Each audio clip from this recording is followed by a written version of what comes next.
तीर छाप जिंदाबाद, तीर छाप जिंदाबाद। चुनाव नज़दीक आ रहे हैं और जनसंपर्क में है आप लोग, क्या है इस बार के चुनावी मुद्दे?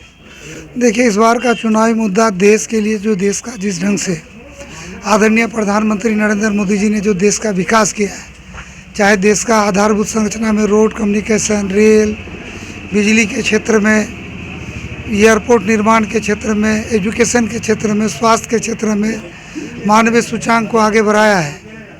और जिस ढंग से देश में मेक इन इंडिया के माध्यम से देश में निजी निर्माण को बढ़ावा दिया है, चाहे भारत में स्वदेशी निर्माण रेल हो, वंदे भारत ट्रेन हो, चाहे स्वदेशी हेलीकॉप्टर का निर्माण हो, देसी आयुध का निर्माण हो, हर क्षेत्र में हिंदुस्तान को आगे बढ़ाया है और हिंदुस्तान का अर्थव्यवस्था को दुनिया का 5वां अर्थव्यवस्था बनाया है और 2047 तक हिंदुस्तान को दुनिया का 3रा बड़ा अर्थव्यवस्था बनाना है।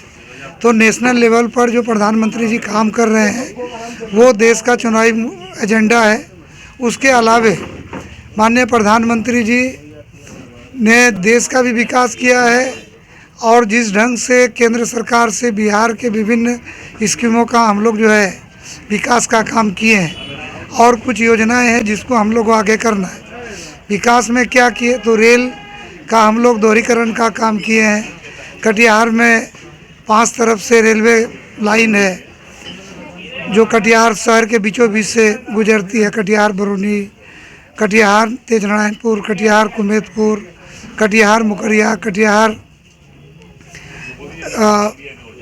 से पूर्णिया होकर के आगे जाती है।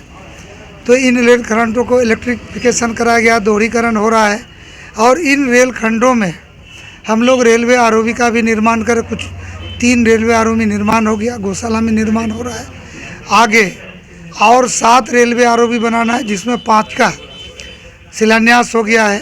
तो आने वाला दिन में हम लोग का ये एजेंडा है। और मनिहारी साहिबगंज गंगा नदी में ब्रिज बन रहा है और 2025 तक उसको कंप्लीट करना है। उसी तरह से मनिहारी से नारायणपुर और नारायणपुर से पूर्णिया एक अत्याधुनिक हाई स्पीड 4 लेन का उद्घाटन माननीय प्रधानमंत्री जी के द्वारा हो गया। तो ये सब काम हो रहा है। लेकिन आने वाला दिन में कृषि के क्षेत्र में और कृषि को रोजगार परक और इंडस्ट्रियल बनाने के लिए उस दिशा में हम लोग काम कर रहे हैं। सरकार उस दिशा में काम कर रही है। और कटिहार से जिस ढंग से हम लोग नारायणपुर मनिहारी से पूर्णिया 4 लेन बनाए हैं, कटिहार से आजमनगर, बारसोई, बिगोर होते हुए रायगंज और फिर बांग्लादेश का बॉर्डर तक एक 4 लेन जो देश का सामरिक महत्व का भी होगा और इस क्षेत्र का रोजगार और अन्य अवसर भी बढ़ेगा और सुरक्षात्मक भी होगा। तो उसको हम लोग प्रायोरिटी में रखें। उसी तरह से आप देख रहे होंगे भागलपुर ज़िला का पीरपैती NH81 वहाँ से भागलपुर जाती है और पीरपैती से कारागोला गंगा नदी में सेतु बनेगा और आगे आकर के फुलवड़िया में एक NH जुड़ेगा। तो ये सारी बातें केंद्र सरकार के पास विचाराधीन है। तो आने वाला दिन में ये काम करेंगे। अभी हम लोग प्रधानमंत्री फेज़ 3 में कटिहार जिला में 120 ब्रिज का निर्माण करा है, 40 सड़क का निर्माण हो रहा है और 1987 में मदन शाही ब्रिज जो हपला से नारायणपुर मैनानगर, प्राणपुर मैनानगर के बीच था, 87 में टूटा था। 37 साल हो गया वो नहीं बना, लेकिन इस बार वो बन रहा है। उसी तरह से आपको हम कई उदाहरण दे सकते हैं। एक NH81 जो गेराबारी कटिहार होते हुए लाभा तक पहुंचती है, लाभा 0 माइल से लाभा ब्रिज जो 2008 में बना, वो इतना दिनों तक ब्रिज तक कनेक्ट नहीं हुआ। 600 मीटर हम चुनाव जीतने के बाद उस 600 मीटर का निर्माण कर रहे हैं। उसी तरह से एक रजपुतिया ब्रिज है जो 2017 में टूट गया था, उसको प्रायोरिटी में ला करके उसका ब्रिज का निर्माण करा रहे हैं। कदवा प्रखंड में एक लीलजी धार है, बरसों बरस 47 बरस से लोगों का डिमांड था। लीलजी धार में इस बार जो है ब्रिज निर्माण का कार्य शुरू हो गया।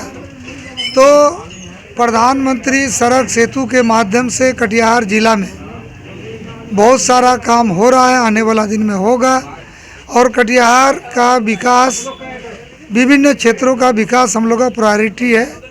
जैसा कि हमने कहा कि कृषि में किसान कृषि उत्पादन करते हैं, चाहे मक्का लीजिए, मखाना लीजिए, जूट लीजिए, तो इनका छोटा छोटा इंडस्ट्री हम लोग लोकल स्तर पर बनवा करके और जूट मखाना मक्का आधारित रोजगार हम लोग को युवाओं को किसानों को देना है।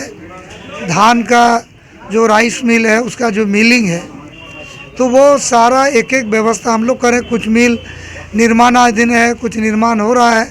हाँ, ये प्राइवेट सेक्टर में जा रहा है, लेकिन सरकार की तरफ से जो सहयोग होना चाहिए उस दिशा में हम लोग मदद कर रहे हैं। क्या आप आंखों की समस्या से परेशान हैं? तो चिंता ही कोई बात नहीं।